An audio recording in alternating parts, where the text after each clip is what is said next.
कहानी की शुरुआत होती है चार्ली नाम के एक पुलिस वाले से, जो एक रेस्टोरेंट में खाना खा रहा था। जब पैसे देने की बारी आई तो चार्ली को एहसास हुआ कि उसके पास पूरे पैसे नहीं थे। उसके हिचकिचाहट को देखकर वेटरेस बोल पड़ी कि पुलिस वाले फ्री में खाते हैं क्या? लगता है ये बिल मुझे अपनी जेब से भरना पड़ेगा। उसकी ये बात सुनकर चार्ली को बहुत शर्मिंदगी हुई, लेकिन वो ऐसा आदमी बिल्कुल नहीं था जो किसी का फायदा उठाए। वो तो हमेशा खाना खाने के बाद स्टाफ को टिप भी देता था। खैर तभी अपने वॉलेट में लॉटरी टिकट देखकर उसके दिमाग में एक आइडिया आया। उसने वो टिकट उठाई और वेटर से कहा कि अगर मैं लॉटरी जीत गया तो आधे पैसे तुम्हारे, अगर नहीं भी जीता तो भी कल डबल पैसे भर दूंगा। भले ही वेटरेस को उसकी बात पर भरोसा नहीं था, फिर भी उसने हाँ कह दिया। किसी ने भी ये उम्मीद नहीं की थी कि ये मामूली सा लगने वाला लॉटरी टिकट असल में जैकपॉट जीत जाएगा। बार बार कंफर्म करने के बाद चार्ली की बीवी खुशी से चिल्लाने लगी। बाकी सबका हिस्सा कटने के बाद भी उनके हाथ में पूरे $4 मिलियन आने वाले थे, यानी अपने हिसाब से देखिए तो लगभग 36 करोड़ रुपए। इतने पैसे उन्हें हमेशा के लिए गरीबी के दलदल से निकालने के लिए बहुत थे। लेकिन चार्ली का मूड बिल्कुल अलग था। उसे अपना सुबह किया हुआ वादा याद आ रहा था और अब डर लग रहा था कि अपनी बीवी को कैसे बताऊं। लेकिन काफी सोचने के बाद उसने सच बताने का फैसला किया। ये सुनते ही उसकी बीवी गुस्से से पागल सी हो गई, क्योंकि वो अपने पति की जिद्दी फितरत को अच्छे से जानती थी। उसे पता था कि चार्ली अपना वादा जरूर निभाएगा।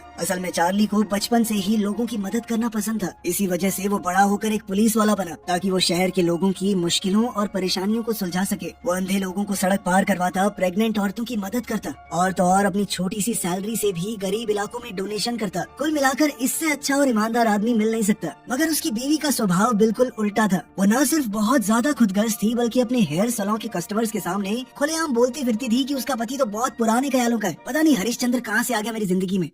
आज से कुछ दिन पहले चार्ली की बीवी ने उसे लॉटरी टिकट खरीदने भेजा था और साफ साफ कहा था कि हमारी शादी की तारीख वाला नंबर ही लेकर आना, जो कि 27 को हुई थी। लेकिन काफी सालों से वो किसी वजह से 26 तारीख को अपनी एनिवर्सरी मना रहे थे, तो बेचारे चार्ली ने गलती से 26 नंबर की टिकट ले ली। इस बात पर उसकी बीवी बहुत ज्यादा नाराज हो गई। इस बारे में उसने और शिकायत करनी थी, लेकिन तभी अचानक टीवी पर विनिंग नंबर्स अनाउंस हो गए। एक पल में ही उसकी बीवी का गुस्सा झटपट गायब हो गया। लेकिन खुशी के कुछ ही मिनट बीते थे कि तभी चार्ली ने सुबह वाला किस्सा सुना दिया। चार्ली की बीवी का मूड रोलर कोस्टर की तरह ऊपर नीचे हो रहा था और उसने एक अनजान लड़की के साथ $2 मिलियन बांटने से साफ इनकार कर दिया। जब उसने चार्ली का मुंह देखा तो उस पर दबाव डालने लगी। उसने बड़े प्यार से बहला फुसला कर चार्ली को झूठ बोलने पर मजबूर किया कि उसने लॉटरी जीती नहीं है। उस पल चार्ली पूरी तरह उलझ गया, लेकिन अभी भी चार्ली समझ नहीं पा रहा था कि क्या करे। फिर अगले दिन रेस्टोरेंट के सामने खड़े होकर भी वो सोचता रहा कि अपने ज़मीर की बात सुने या अपनी बीवी के जज्बातों को समझे। तब उसके एक कलीग ने उसकी हिचकिचाहट महसूस की और कहा कि भाई अपने दिल की सुन। पर अभी भी चार्ली असमंजस में था कि क्या करे। इसी उलझन के साथ वो रेस्टोरेंट के अंदर गया। उसके कुछ बोलने से पहले ही वेट्रेस इवॉन ने बोलना शुरू कर दिया। कल मेरी जिंदगी का सबसे बुरा दिन था। सच कहूँ तो तुम्हारी कोई खास बड़ी गलती नहीं थी। ऐसा किसी के साथ भी हो सकता है। मैंने ही अपनी फ्रस्ट्रेशन तुम्हारे ऊपर निकाल दी। असल में इवॉन कॉलेज से ग्रेजुएट होने के बाद एक्टिंग का सपना लेकर न्यूयॉर्क आई थी, लेकिन सालों तक मेहनत करने के बाद भी उसे कुछ खास काम नहीं मिला। ऊपर से कल उसके घटिया पति ने उसकी सारी सेविंग्स चुरा ली। ऊपर से जानबूझकर उसके क्रेडिट कार्ड पर $20,000 का कर्जा भी चढ़ा दिया। इस वजह से वो बिल्कुल कंगाल हो गई थी। फिर मैं कोर्ट गई डाइवोर्स फाइल करने के लिए, लेकिन मेरे पास उतने पैसे भी नहीं थे। जब बाहर निकली तो जोरदार बारिश शुरू हो गई। छाता बीच में ही टूट गया। जब घर लौटी तो पूरी तरह भीग चुकी थी। सिर्फ एक सूखा सा सैंडविच खा के अपना पेट भर पाई। इसके बाद वो दौड़कर काम पर पहुंची, लेकिन लेट होने की वजह से उसके बॉस ने उसकी 2 घंटे की सैलरी काट ली। तो ये कहना गलत नहीं होगा कि इवॉन का कल का दिन उसकी जिंदगी का सबसे बुरा दिन था। आज भी हालात कुछ खास बेहतर नहीं थे। इतनी मुश्किलों के बावजूद इवॉन का ये हंसता हुआ चेहरा देखकर चार्ली कुछ पलों के लिए उलझन में पड़ गया और फिर उसने अपने दिल की आवाज सुनने और इंसानियत निभाने का फैसला किया। कल के लिए माफी मांगते हुए उसने इवॉन को उसके चश्मे के लिए एक चेन दे दी। असल में कल उसने नोटिस किया था कि इवॉन अक्सर अपना चश्मा इधर उधर रख देती है और अब इस चेन की मदद से वो उसे गले में लटका सकती है। चश्मा खोएगा नहीं। ये तोहफा मिलते ही इवॉन खुशी से चमक उठी।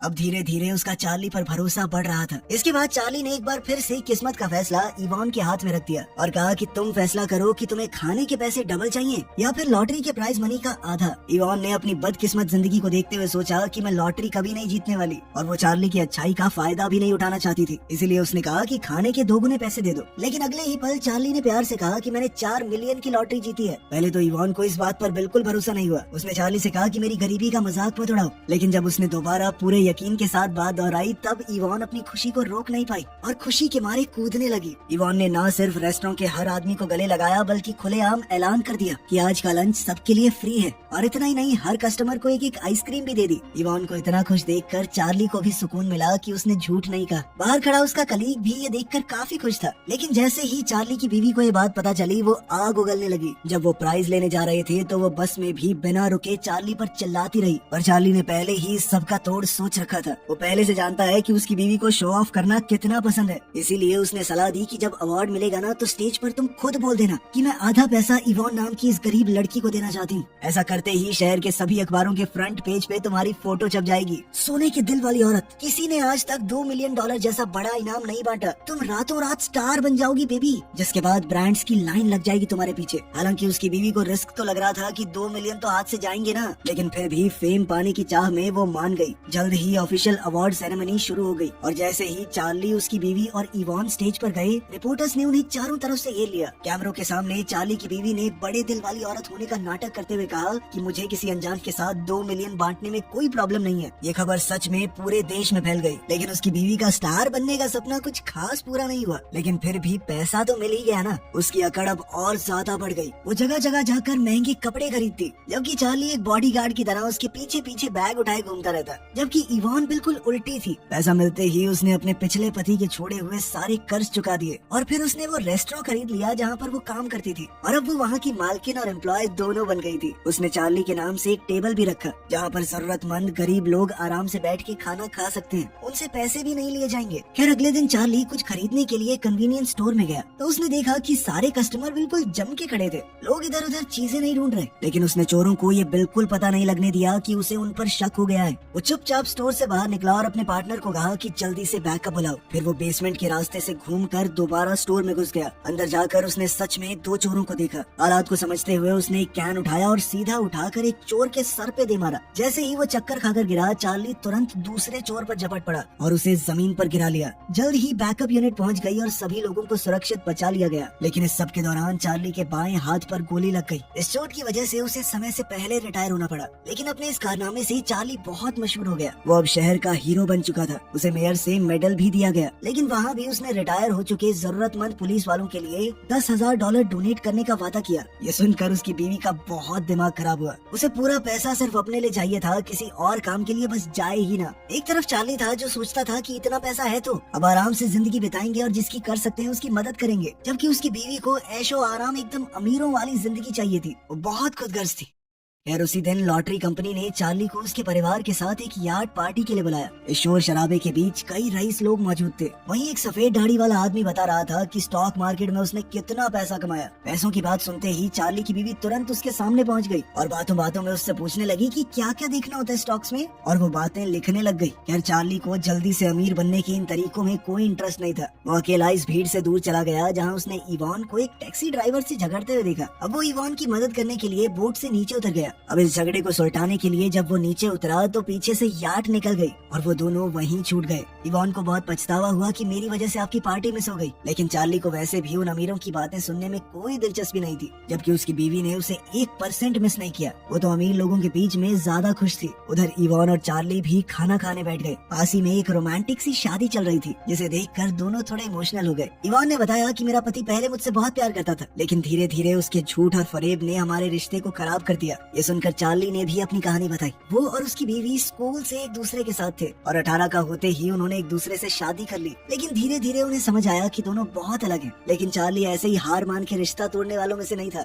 इसीलिए वो अपनी पत्नी की हर बात मानकर कोशिश करता कि शायद उनका रिश्ता बिल्कुल पहले जैसा हो जाए। यूँ अपने मन की बातें बताकर दोनों एक दूसरे के थोड़े और करीब आ गए। फिर उन्होंने साथ में थोड़ा डांस किया, लेकिन दोनों अपना दायरा अच्छे से समझते थे। लेकिन उसकी बीवी को पूरी ट्रिप में पता ही नहीं चला कि उसका पति इस शिप पर नहीं है। वो जाते जाते भी उस सफेद दाढ़ी वाले बूढ़े की तरफ देखकर मुस्कुरा रही थी। इवान और चार्ली को एक जैसी चीजों में मजा आता था, इसीलिए दोनों धीरे धीरे दोस्तों की तरह समय बिताने लगे। रोलर स्केटिंग करते हुए जब ढलान पर चार्ली फिसला तो इवान उसे देखकर बहुत हंसी। दोनों को ही लोगों में खुशियाँ बांटना अच्छा लगता था, तो अब दोनों मिलकर काफी सारे लोगों को फ्री राइड्स देने लगे। आने वाले दिनों में भी उन्होंने कई सारे ऐसे काम किए, जैसे पूरे बेसबॉल ग्राउंड को एक दिन के लिए रेंट कर लिया और फिर गरीब बच्चों और उनके रिश्तेदारों को वहाँ खेलने के लिए बुलाया, ताकि ये बच्चे भी स्टेडियम का एक्सपीरियंस लेकर अच्छी यादें बना पाए। लेकिन जैसे ही चार्ली बच्चों को छोड़ने के लिए अपने घर के पास से जा रहा था, तभी ऊपर से उसकी बीवी उसके कपड़े फेंकने लगी। दरअसल चार्ली और इवान की फोटो अखबार में छपी थी, जिसे देखकर उसकी बीवी ने तुरंत मान लिया कि दोनों के बीच में कुछ चल रहा है। चार्ली ने समझाने की कोशिश की, लेकिन उसने नहीं सुना। उसने सीधे तौर पर कहा कि मुझे डिवोर्स चाहिए। वो चार्ली पर चिल्लाने लगी कि तू एक नंबर का निठल्ला है। अगर मैं तुझे लॉटरी टिकट खरीदने को ना बोलती, तूने तो कभी लेनी भी नहीं थी, और तेरी उस नौकरी से तो हम गरीब ही रहते। इतना निठल्ला आदमी मैंने जिंदगी में नहीं देखा। तो दिमाग से गरीब है। चार्ली समझ चुका था कि इवान का तो बस बहाना है। उसकी बीवी उसे पसंद ही नहीं करती अब, इसलिए उसने भी बात मानते हुए डिवोर्स के लिए हाँ कर दी।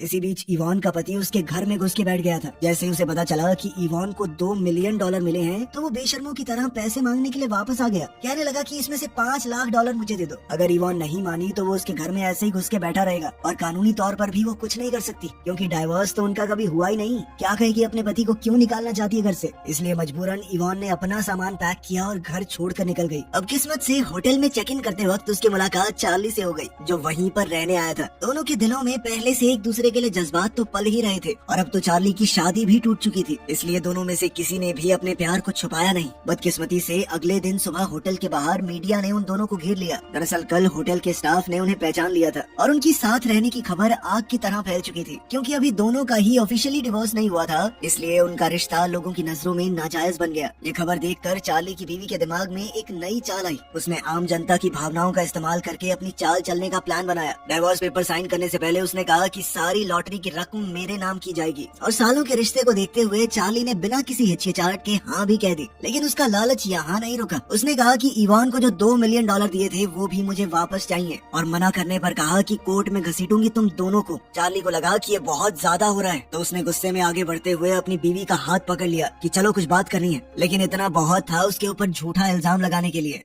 कोर्ट में सुनवाई के दौरान चार्ली के लॉयर ने एक जरूरी पॉइंट उठाया कि लॉटरी के नंबर चार्ली ने खुद चुने थे। शादी की डेट तो 27 की थी। 27 नंबर कोई लॉटरी नहीं जीता, 26 नंबर ने जीती है। लेकिन चार्ली की बीवी इस बारे में पहले से सोच कर आई थी। उसने कहानी बनानी शुरू कर दी कि हाँ, हमारी शादी की तारीख 27 ही है। लेकिन जिस रात चार्ली ने टिकट खरीदा, उससे पहले मुझे अपने मर चुके पापा का सपना आया था। उन्होंने कहा कि बेटा, मैं तो यही चाहता था कि तुम्हारी शादी 26 को हो, लेकिन किसी वजह से हो नहीं पाई। मैं हमेशा अपने पिता की बात मानती हूँ, इसलिए तब से हमारी एनिवर्सरी 26 की है। ये बात सुनने में जितनी अजीब लग रही थी, मीडिया में इसे उतना ही ज्यादा इमोशनल बना दिया गया, जैसे ये तो उस बेचारी औरत को भगवान का इशारा था कि 26 तारीख की खरीदो। और इस सबसे धीरे धीरे पब्लिक का झुकाव चार्ली की बीवी की तरफ हो गया। फिर उसके लॉयर ने चार्ली के हमले का मुद्दा उठा दिया। उसने ये भी कहा कि उसने अपनी बीवी पर दबाव डाला था ताकि वो अपनी माशुका इवान को $2 मिलियन बांट दे। आम लोगों के बीच इवान की इमेज तो एक घर तोड़ने वाली औरत जैसी बन गई। अगर इवान और चार्ली ये झूठ बोल देते कि हमारे बीच में तो कुछ है ही नहीं, तो शायद ये केस नहीं हारते। लेकिन इवान ने झूठ नहीं बोला। उसने कहा कि मैं सच्चे दिल से चार्ली से प्यार करती हूँ। इस तरह कई दिन की सुनवाई के बाद चार्ली की बीवी को पब्लिक की सिंपैथी मिल गई कि बेचारी के आधे पैसे तो छीने ही पति भी छीन लिया। इतने स्ट्रॉन्ग पब्लिक ओपिनियंस की वजह से फैसला बीवी के हक में चला गया। कोर्ट के बाहर रिपोर्टर्स की भीड़ लगी हुई थी और इवान पब्लिक प्रेशर के चलते जल्दी से वहाँ से भाग गई। चार्ली ने उसे कई बार पुकारा, लेकिन इवान ने पीछे मुड़कर नहीं देखा। वो रिपोर्टर्स और दुनिया के कड़वे शब्दों को सुन नहीं पा रही थी। उसके और चार्ली के सच्चे प्यार को बदनाम कर दिया गया। इधर इवान की चिंता में चार्ली रात के अंधेरों में बार बार उसके दरवाजे तक जाता, लेकिन उसे वो कभी मिली ही नहीं।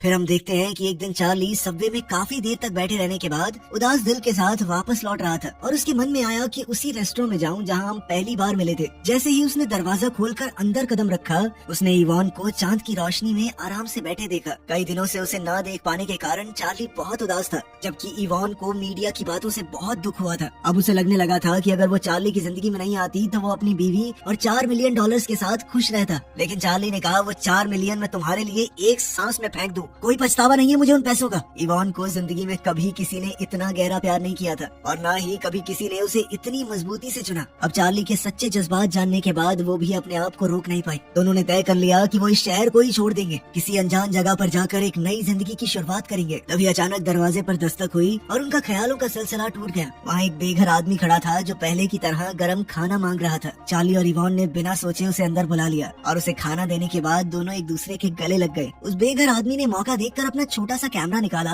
और इस प्यारे से पल की तस्वीर ले ली। असल में वो कोई भिखारी नहीं था, बल्कि एक बहुत ही मशहूर रिपोर्टर था, जो इसी तरह गरीब लोगों का भेष बनाकर सच्ची और दिलों को छू देने वाली कहानियां ढूंढता। अब उसने नया आर्टिकल लिखा कि ये दोनों कितने अच्छे इंसान हैं। वो काफी समय से इस केस पर नजर रखे हुए था। कई बार जब जब वो भूखा था तो उसे खाना खिलाया इन लोगों ने, और अब पूरा पैसा जाने के बाद भी उन लोगों के प्यार में 1% का फर्क नहीं आया। कोर्ट के फैसले को तो बदला नहीं जा सकता, लेकिन उस रिपोर्टर की ईमानदार रिपोर्ट से चार्ली और इवान की असली तस्वीर लोगों के सामने आ गई। और जैसे जैसे ये कहानी शहर के कोने कोने में फैली, उनका प्यार हर इंसान के दिल को छू गया। लेकिन चार्ली और इवान इस सबसे बिल्कुल अनजान थे। जब वो इस शहर को अलविदा कहने से पहले एक आखिरी बार इस रेस्टोरेंट में गए तो उन्होंने देखा कि पूरा रेस्टोरेंट चिट्ठियों से भरा हुआ था, और हर चिट्ठी में उनके लिए थोड़े से पैसे थे, क्योंकि रिपोर्टर ने अपील की थी कि इन प्यारे लोगों को दिखाओ कि ये शहर है उनके लायक। अगर ये यहाँ से चले गए तो इंसानियत हार जाएगी। अगले 3 दिन तक चिट्ठियाँ आती रही, और जब हिसाब किया गया तो टोटल रकम निकली $6 लाख, यानी लगभग 5.5 करोड़ रुपए। इस पैसे से इवान ने वो रेस्टोरेंट फिर से वापस खरीद लिया और चार्ली पुलिस स्टेशन में अपने काम पर लौट आया। उधर उसकी बीवी ने यार्ड पर मिले उस सफेद दाढ़ी वाले आदमी से शादी कर ली, लेकिन वो असल में एक ठग था